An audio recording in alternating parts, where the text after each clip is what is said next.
segenap hidupku, jiwa dan ragaku, sebab tak ku miliki harta kekayaan yang cukup berarti untuk ku persembahkan.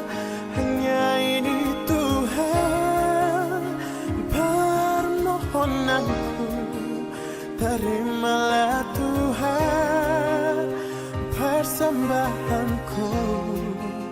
Pakailah hidupku sebagai alatmu seumur hidupku.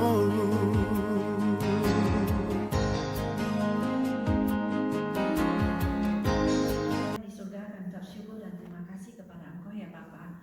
Kami ucap syukur kepadamu yang berterima kasih kepada Engkau ya Tuhan, telah memberikan kami privilege Tuhan untuk memanggil Engkau ya Aba ya Bapa. Biarlah Tuhan kami, hati kami senantiasa mengucap syukur ya Tuhan dan bersuka cita Tuhan. Berkatilah kami ibadah hari ini dari awal sampai akhirnya kami serahkan dalam tangan Engkau. Kiranya Engkau sembunyikan hamba-Mu di belakang kayu salib Tuhan, dan hanya nama Tuhan ditinggikan dan dijunjung tinggi dan dikuduskan nama-Mu, dipermuliakan nama-Mu ya Tuhan, dan sucikanlah setiap kami dan hamba-Mu ya Tuhan.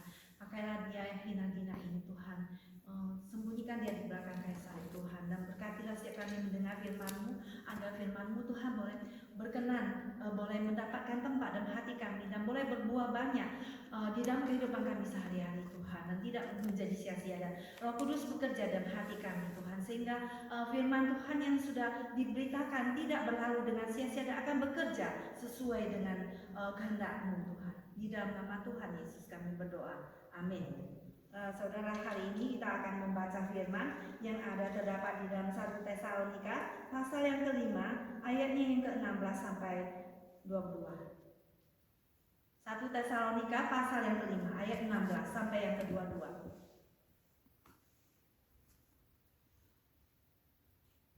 1 Tesalonika pasal yang kelima, ayat yang ke-16 sampai 22. Kalau dapat, mari kita baca secara bersama-sama. Bersukacitalah senantiasa, tetaplah berdoa, mengucap syukurlah dalam segala hal, sebab itulah yang dikehendaki Allah di dalam Kristus Yesus bagi bagimu. kami. Janganlah padamkan roh, dan janganlah anggap rendah nubuat-nubuat. Ujilah segala sesuatu dan peganglah yang baik. Jauhkanlah dirimu dari segala jenis kejahatan. Nah, saudara sekalian, judul hari ini adalah anugerah Tuhan yang berlimpah di dalam kehidupan kita. Nah, kehidupan orang Kristen bukanlah kehidupan yang statis ataupun kehidupan yang legalistik, ya, kehidupan yang menuruti secara formal saja, ya. Hari Minggu kita datang ke gereja, mengikuti semua acara formal. Tapi kehidupan orang Kristen adalah kehidupan yang menjalankan firman Tuhan, ya, di mana kehidupan yang berjalan secara hidup, ya, yaitu hidup orang Kristen adalah kehidupan yang penuh dengan secara cepat, ya, secara mengikuti semua firman Tuhan yang sudah Tuhan yang Roh Kudus pimpin kita untuk kita melakukannya, ya, saudara sekalian. Hari ini kita melihat bahwa Tuhan Yesus berkata bahwa Dia datang ke dalam dunia ini adalah memberikan kita kehidupan, yang memberikan kita kehidupan yang penuh dengan berlimpah-limpahnya. Nah, maka pada hari ini kita belajar, kita sebagai orang Kristen, yaitu kita melihat bagaimanakah kita hidup sesuai dengan kehendak Tuhan, ya, tadi kita melihat, ya, ayat ke-16 dikatakan bersukacitalah senantiasa. Nah, rupanya Tuhan ingin kita bersukacita sebagai orang Kristen, ya, menuruti jenis perintah ini, ya, bersukacita senantiasa, tetaplah berdoa, dan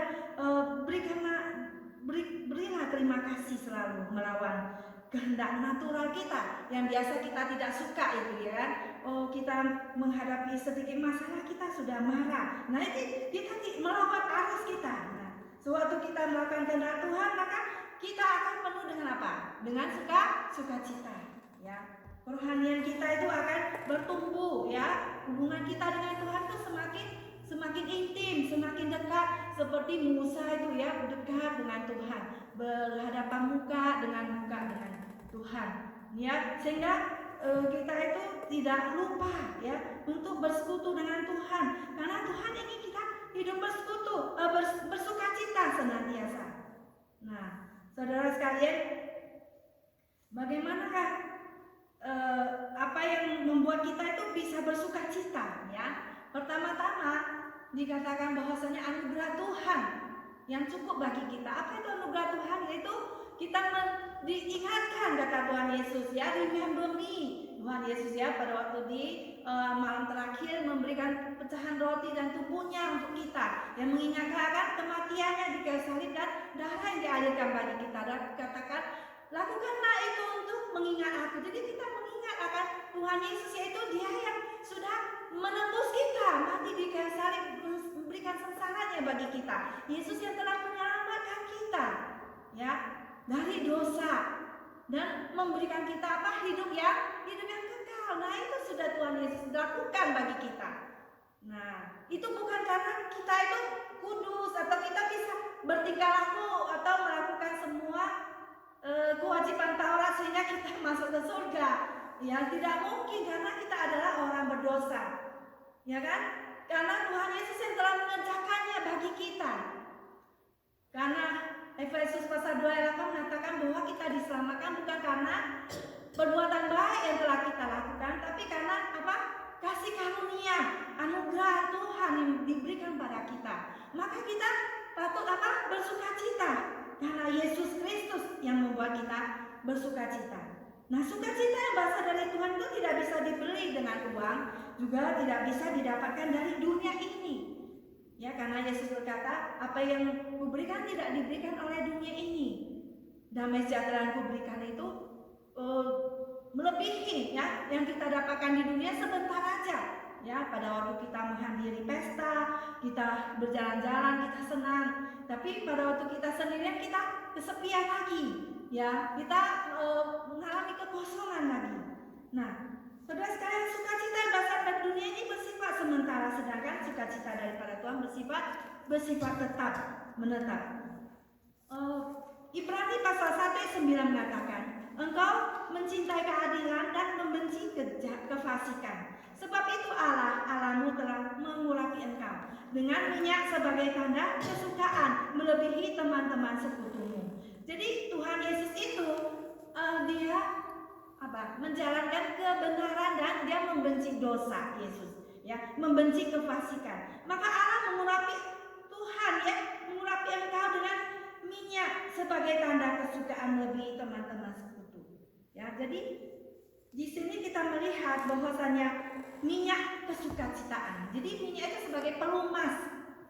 Itu sukacita yang Tuhan berikan kepada kita itu adalah sebagai satu minyak dalam hidup kita, sehingga kita mampu melakukan perjalanan hidup kita, ya, melakukan tugas kita sehari-hari di tempat pekerjaan. Kita ada sukacita dari Tuhan, ya.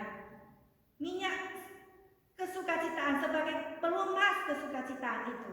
Jadi sukacita itu didapat dari mana? Pada waktu kita pertama kali menerima Tuhan Yesus sebagai Tuhan dan Juru Selamat dalam hati kita, apa yang terjadi? Kita mengalami sukacita yang luar biasa dalam hati kita. Damai yang begitu seperti sungai ya yang ada dalam hati kita. Jadi sukacita itu didapat daripada waktu kita terima Tuhan Yesus di dalam hati kita. Bagi yang belum menerima Yesus di dalam hati kita, mari kita terima Tuhan Yesus sehingga kita mengalami sukacita itu, ya, sehingga kita bisa melayani Tuhan, kita bisa tidak menjadi tawar hati, kita bisa bersemangat melakukan segala sesuatu. Tetapi saudara sekalian, setelah melalui waktu, karena kita lupa, ya kan, kita mengalami kesulitan, kita menggerutu, kita mengalami sedikit gangguan, kita sudah apa? Marah-marah. Wah, ini orang kurang ajar ini.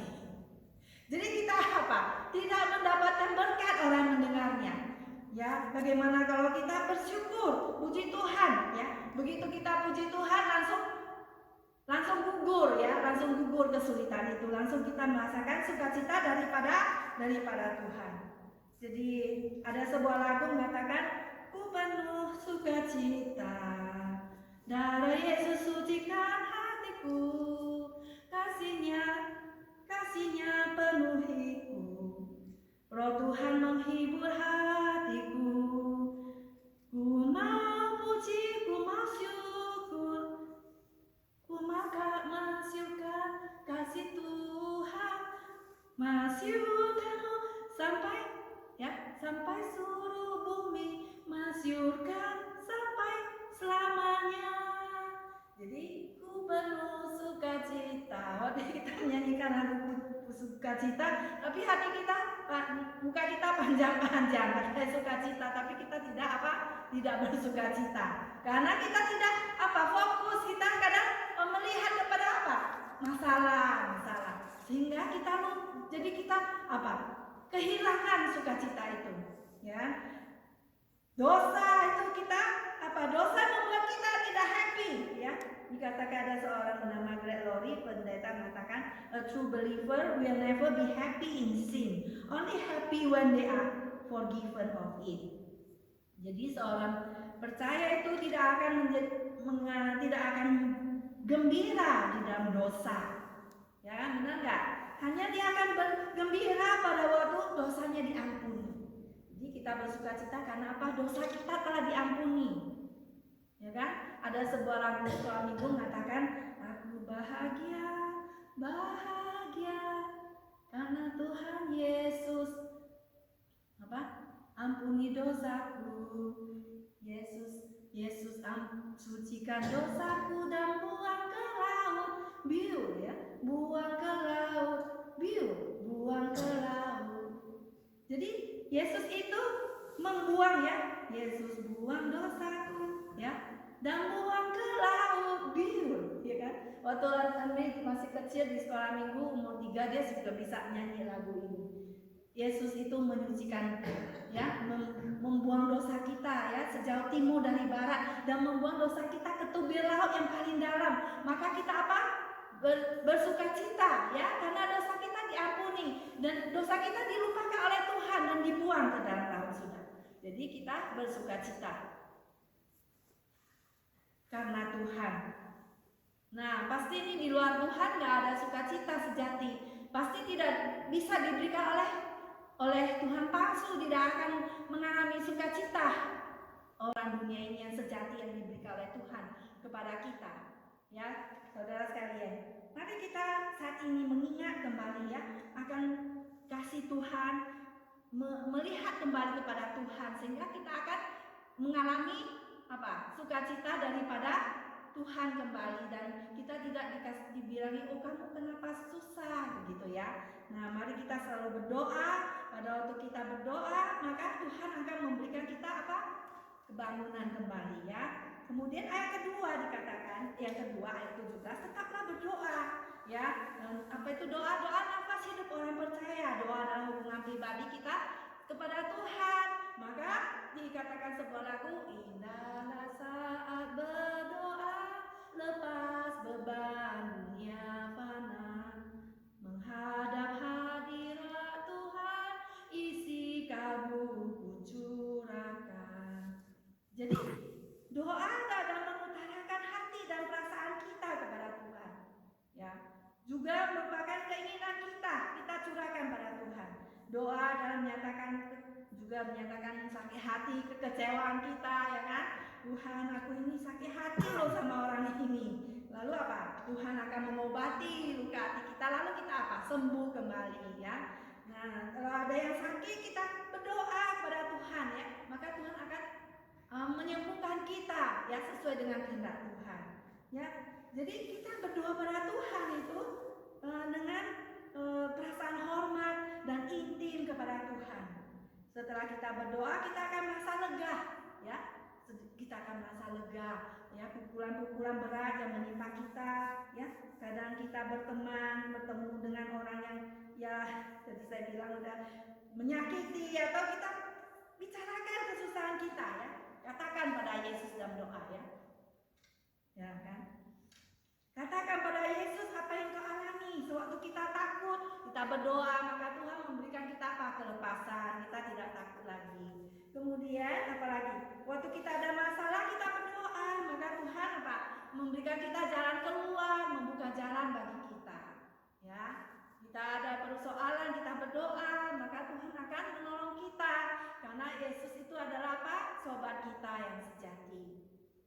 adalah saudara kita yang sejati. Kata tadi kita baca, kalau kita melakukan perintah Tuhan, ya, Tuhan memberikan kita firman-Nya, memberitakan kita rahasia-Nya kepada kita. Karena kita dekat kepada Tuhan. Kita tidak dekat kepada dunia ini, tapi dekat pada Tuhan, ya. Maka pagi-pagi hari Yesus sudah keluar, bangun dan berdoa seorang diri, ya. Dia sering berdoa seorang diri, yaitu dia berkomunikasi dengan Bapaknya yang di surga secara intim, ya, menghubungkan secara intim, ya, mengetahui kehendak Bapa, firman-Nya diberitahukan kepada kita. Dan Yesus mengajar kita bagaimana berdoa, ya. Maka murid-murid mengatakan, oh Tuhan Yesus, ajarlah kami berdoa, kami tidak tahu bagaimana berdoa. Maka Yesus mengajar apa?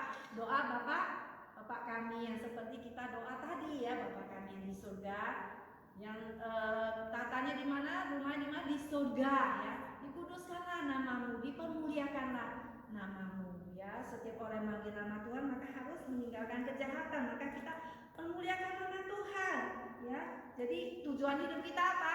Hidup kita sebagai orang Kristen tujuannya apa? Apa tujuan hidup sebagai orang Kristen? Hah? Memuliakan nama Tuhan, ya.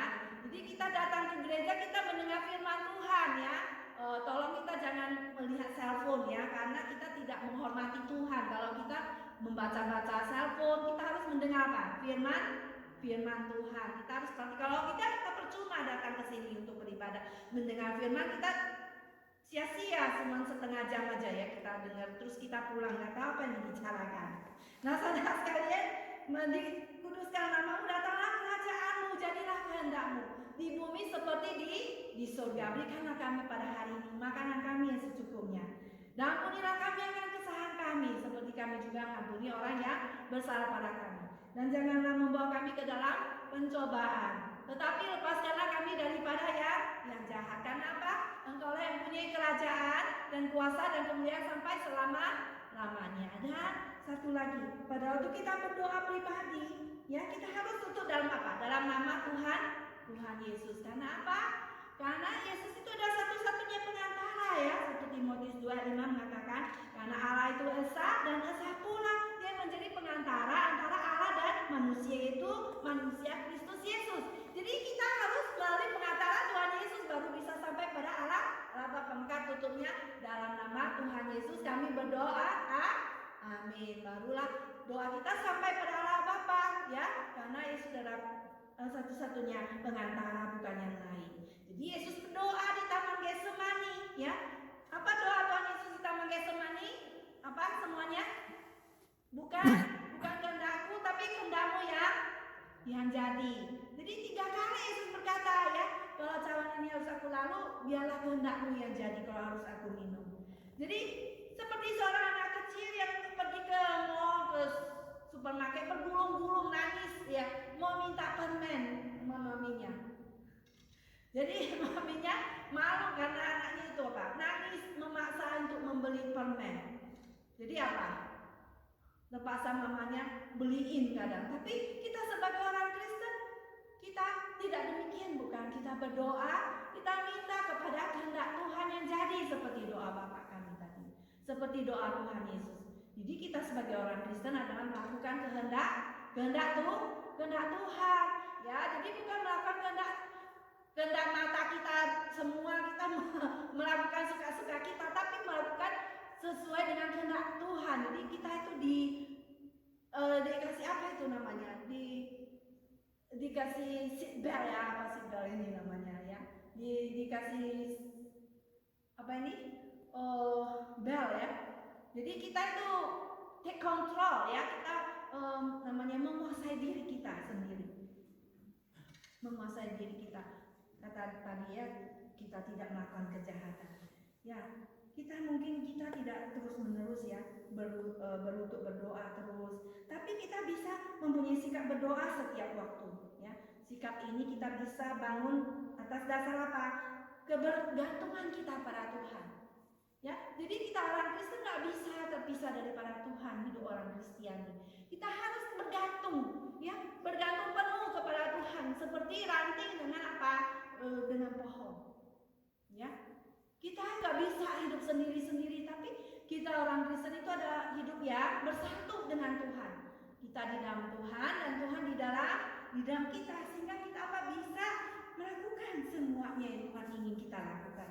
Maka saudara sekalian, mari kita sadar ya, kita bergantung pada Tuhan, sadar akan kehadiran Tuhan, sadar akan kehadiran Tuhan, maka kita takut kepada Tuhan ya. Tuhan itulah yang akan menentukan kita untuk mentaati Dia ya. Kita menentukan diri, menetapkan diri taat kepada Dia secara penuh kita taat pada Tuhan. Kemudian kita bisa berdoa secara spontan ya. Kita bisa berdoa secara pendek di dalam tempat kerja, langsung berdoa secara spontan ya kan. Misalnya ini mobil macet, oh Tuhan tolonglah ini macet ya, biar bisa jalan gitu. Terus nanti sebentar mobil bisa jalan. Kemudian kita lebih banyak berdoa ya kan di dalam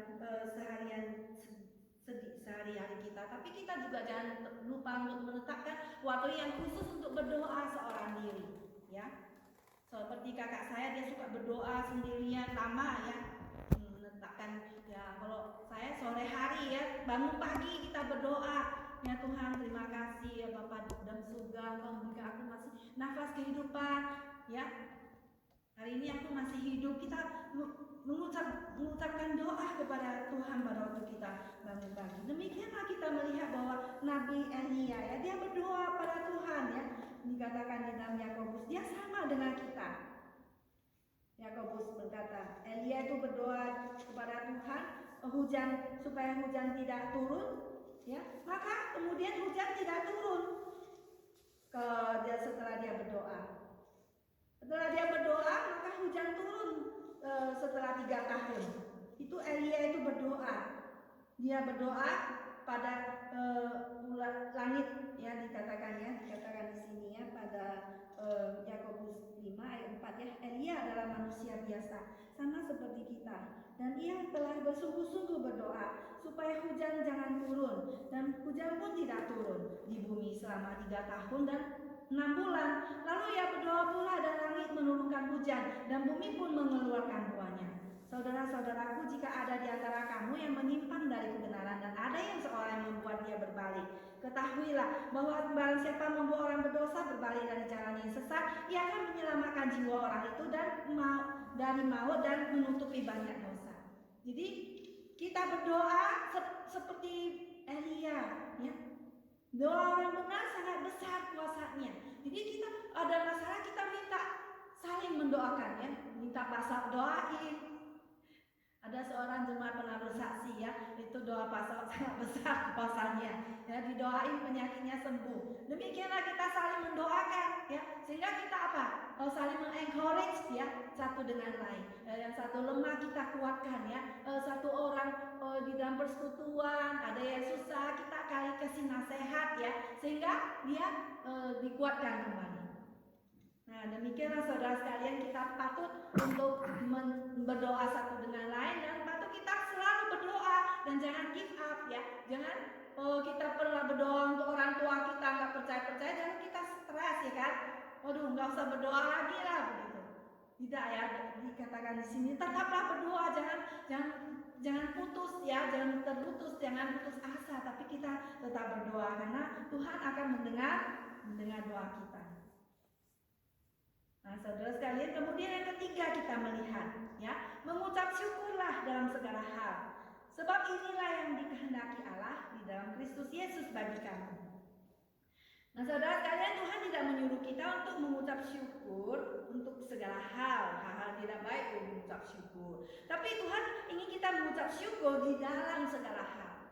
Di dalam segala hal kita mengucap syukur ya. Kejahatan itu bukan datang dari Tuhan. Kayak COVID-19 dulu, itu bukan Tuhan yang ciptakan kejahatan itu ya kan.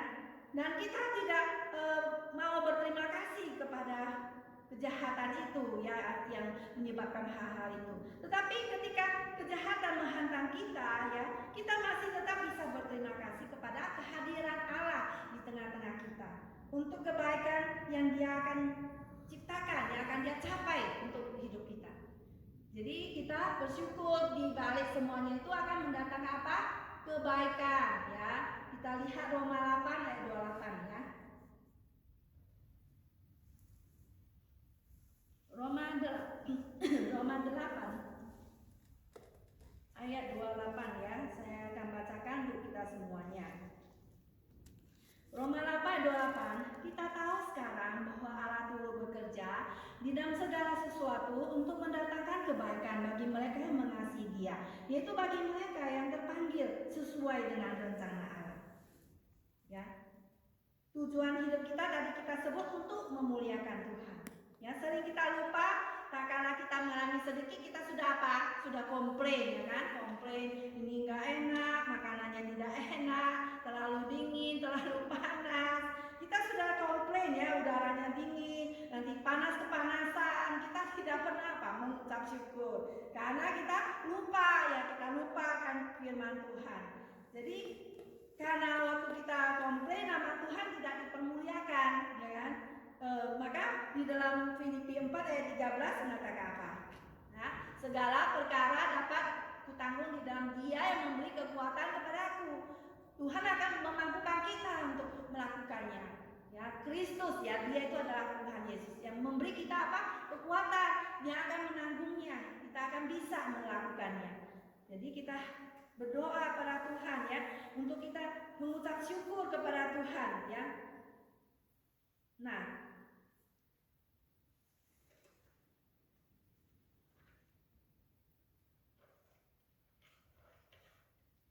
sambung di sini kita melihat kita itu kadang orang Israel ya contohnya orang Israel dia suka komplain bersungut-sungut waktu di padang belantara ya, di dalam Keluaran pasal 16 ya, di mana Tuhan dia mengatakan Tuhan Engkau bawa kami keluar dari Mesir, kami sekarang kelaparan, gak ada makanan ya, kelaparan. Lebih baik kita kembali lagi ke Mesir, di situ dapat dikuali, dapat daging, banyak makanan, dapat makan roti lagi. Lalu Tuhan marah gak dengarnya? Tuhan bilang ini komplain aku sudah dengar ini ya kan? Saya sudah dengar. Lalu Tuhan bilang udah saya siapkan mana ya, pagi-pagi hari dikasih roti putih itu mana. Kemudian kalau sore hari dikasih burung puyuh dapat makan daging. Jadi Tuhan itu memelihara kan hidup kita ya. Kadang ada orang itu bilang sama aku, dari mana itu Tuhan akan sediakan? Saya bilang nanti Tuhan akan sediakan. Dari mana itu uangnya? Iya nanti turun dari surga, boom, dijatuhkan begitu. Jadi saya berkatakan sengaja mengatakan demikian karena ingin mengingatkan kita kembali untuk percaya kepada pemeliharaan Tuhan. Seperti Tuhan memerintahkan itu mana jatuh dari langit, dari surga ya, pagi-pagi orang itu udah pungut mana itu orang Israel, mereka makan sarapan kenyang. Ya mereka nggak kerja dapat makan. Itu dapat dari mana? Dari surga ya kan, jatuh dari langit. Kemudian sore dikasih apa? Dikasih burung puyuh dapat daging ya. Jadi mereka makan itu semua dan mereka menjadi kenyang. Kemudian Masa Esa marah-marah lagi waktu mau masuk ke tanah Kanaan. Oh Tuhan, kami masuk ke tanah Kanaan, di sini banyak orang yang jahat, paling kami akan dibunuhnya, ada orang raksasa, kami nggak bisa berperang. Padahal mereka melihat mujizat dilakukan di tanah Mesir, mereka melewati laut Teberau. Ya kan, ada mujizat Tuhan. Lalu, kita tidak akan mampu masuk deh. Kali di situ mereka komplain lagi, ya kan? Marah-marah lagi kepada Musa dan Harun. Sama hamba Tuhan aja berani dia marah, ya kan? Jadi di sini Tuhan bilang aku sudah mendengar, ya kan? Mereka itu sekarang menggerutu, mereka ini sekarang mengeluh, ya. Jadi Tuhan bilang, kalau begitu kalian marah-marah, ya mau mati aja ya udahlah, saya dengarlah doa kalian. Gak bisa kalian masuk ke tanah Kanaan, ya. Hanya ada 2 orang nama apa? Kaleb dan Yosua. 2 orang boleh masuk karena hatinya sepenuh hati mengikut Tuhan. Mereka boleh masuk ke tanah, tetapi umur 21 tahun ke atas mereka harus mengembara di padang belantara selama 40 tahun. Mereka nggak boleh masuk ke tanah perjanjian.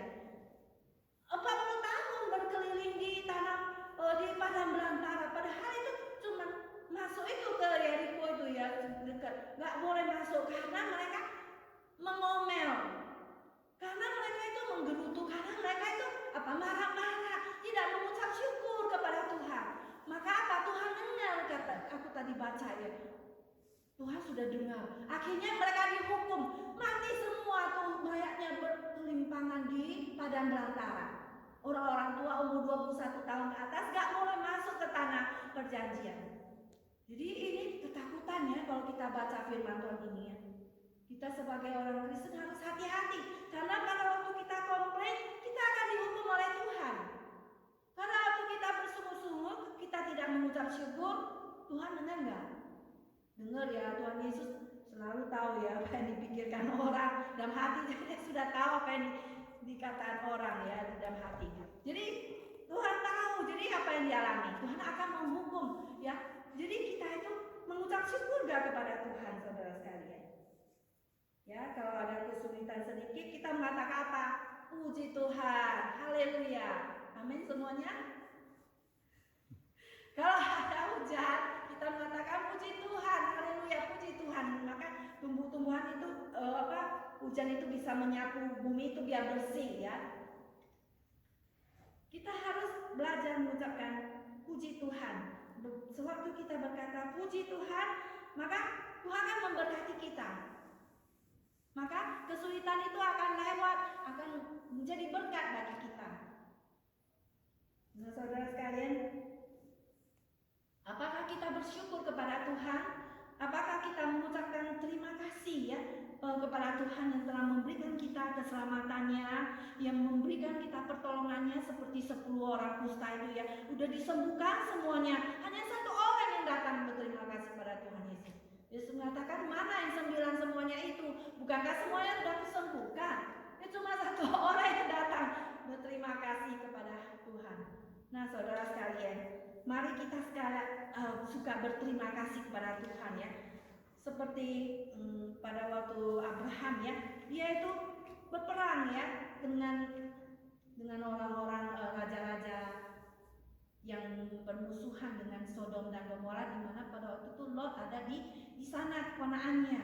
Lalu Abraham pergi ambil kembali keponaannya yang bernama Lot ini ya.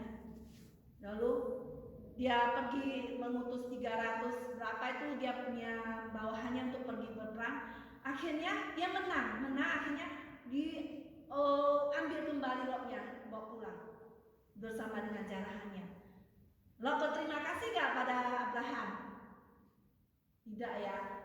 Tetapi sebaliknya setelah Abraham menang, ada seorang Raja Salem ya. Raja Salem itu apa namanya? Raja Damai, Melkisedek. Itu adalah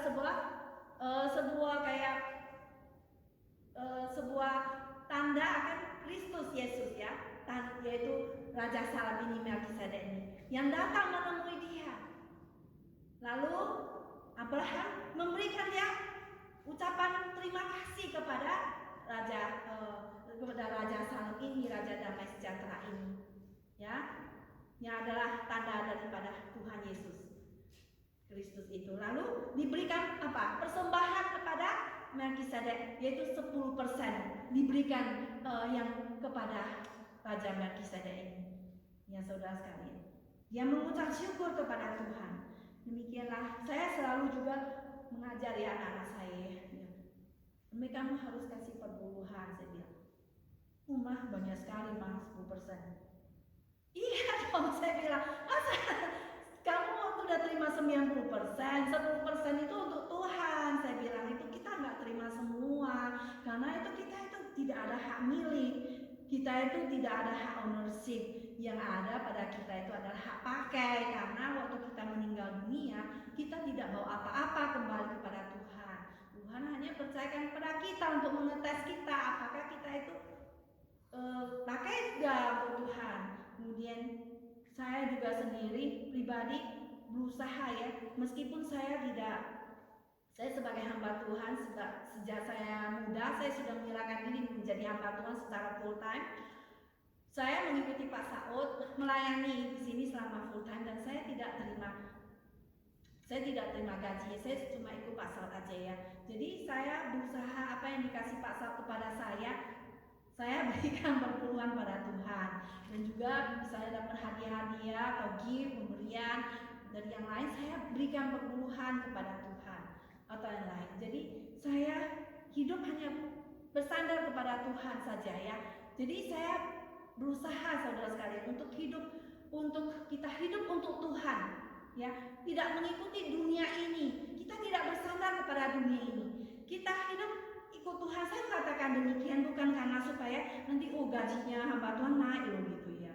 Bukan saudara sekalian, tidak. Tapi kita aku mengatakan demikian supaya kita tidak dihukum oleh Tuhan. Ya, karena apa yang punya milik Tuhan adalah milik Tuhan. Apa yang milik Kaisar adalah milik Kaisar. Karena firman Tuhan itu masih tetap berlaku. Tidak ada satu titik kata firman Tuhan yang Matius ya, Tuhan Yesus ya, Matius 5. Tidak ada satu titik atau koma akan hilang sebelum langit bumi lenyap. Jadi firman Tuhan itu tetap berlaku, mesti di dalam PL atau PB semua masih berlaku sampai saat ini. Jadi kita mengucapkan terima kasih kepada Tuhan untuk yang sudah Tuhan berikan kepada kita, ya. Tapi apa yang kita lakukan saudara sekalian, kita yang sudah ada tinggal di Amerika, kita dapat dolar, apa yang kita lakukan? Kita mendapatkan uang pada kita semua apa? Kirim kepada anak-anak kita ya kan, di Indonesia semua kita kirim. Semua kita, jadi anak-anak kita di situ apa? Malas ya, jadi mereka nggak bekerja karena apa? Cuma terima dari orang tua yang ada di sini yang kerja setengah mati. Tetapi saudara, bagaimana kita pentingkan pekerjaan Tuhan nggak, saudara sekalian? Ya, kita ada bagian nggak di dalam pekerjaan Tuhan? Ya, saudara sekalian, saya mengatakan ini bukan karena untuk kepentingan saya tidak ada pesan-pesan pun tidak, saudara sekalian. Tapi supaya aku mengatakan supaya jemaat sekalian diberkati oleh Tuhan, supaya jemaat tidak dihukum oleh Tuhan. Karena kalau kita periksa kembali ya, ada orang dia ini ya kaya sekali, tapi kemudian hilang uangnya dalam sekejap ya. Kita periksa kembali hidupnya, apa yang dia lakukan.